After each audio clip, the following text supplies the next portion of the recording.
कोणाचे नोकरीमध्ये ऑफिसमध्ये बॉस सोबत काहीतरी कन्फ्लिक्ट चालत असतील, घरात काही भांडण चालत असतील, त्यांचे काय मानसिकता आहे तुम्हाला लक्षात ठेवावं लागेल. सगळे गेहूं एकासारखे गुंज ते पिसता येत नाही.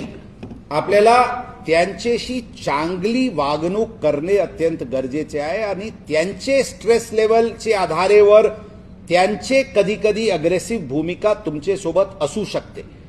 तुम्ही जर जबाबदारीने वागले तर कधी कधी एक कदम शेरला पण मागे घ्यावा लागते. त्यांना इतके व्हायलेशन चालत असते, एक दिवशी एक कदम मागे घेऊन त्यांना जाऊच दिला तर काय फरक पडतील. तुम्हाला इगोमध्ये येऊन त्यांच्यासोबत भांडण करून तुमचे बीपी वाढवणे, त्यांचे बीपी वाढवणे, तुमचे तिथे भांडण होणे ही कुठे योग्य आहे. ही आत्मपरीक्षणनी सुधारते.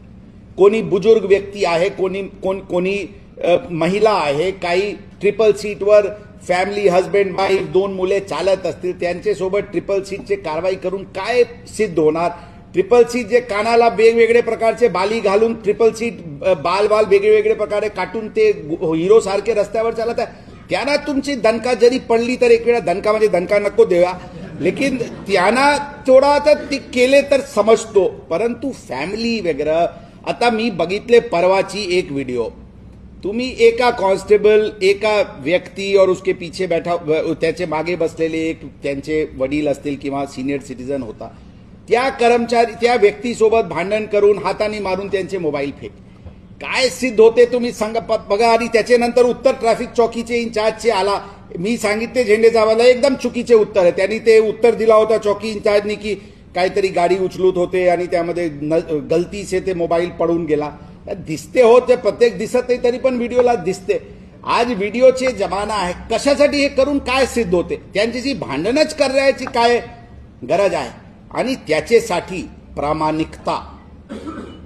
रस्त्यावर जर आम्ही प्रामाणिक नाही राहिलो तर आम्हाला खाकी वर्दी पहनून रस्त्यावर उतरण्याची 1% पण मॉरल आणि एथिकल अधिकार नाही आहे. हे आपल्याला लक्षात ठेवावं लागेल.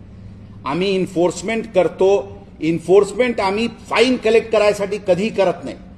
आणि कन्फ्लिक्ट रिडक्शन ऑन स्ट्रीट, रस्त्यावर भांडण होण्याची प्रकार ट्रॅफिक कॉन्स्टेबल आणि व्हायलेटर वरून मिनिमम कंटॅक्ट यायला पाहिजे. या दृष्टी ही काही प्रायोरिटीज होती हे ई चलान मशीनची की साहेब रस्त्यावर प्रामाणिकतानी चांगले बॉडी लँग्वेज, तुमची चांगली कंडक्ट आणि कॅपॅसिटी बिल्डिंग जर तुमची झाली